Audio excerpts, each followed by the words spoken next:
Welcome. About 9 months ago, I saw a video on Fire Engineering Training Minutes on how to defeat a locked fence. So if we go to a commercial business and they have a padlocked fence, how are we going to gain access in a way that will allow them to secure the property after we leave?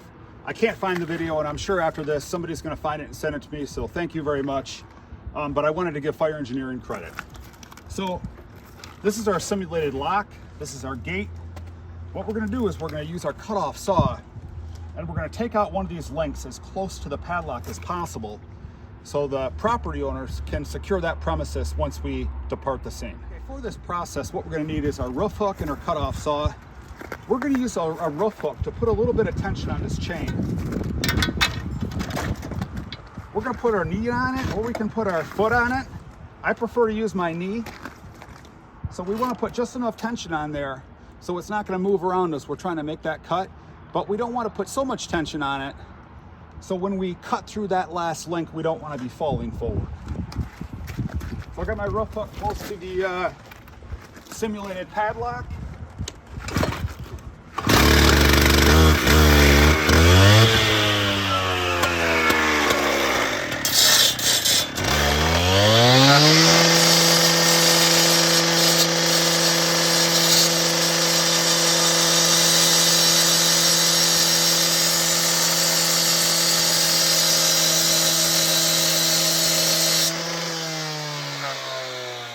Okay, next we're going to try this same procedure with our battery operated cutoff saw, our Husqvarna K6, and our roof hook.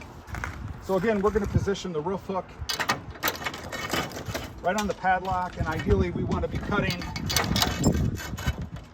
just turning here, we want to be cutting this link if possible. If we can't cut this link, let's go for this one so that owner can secure the premises once we're done.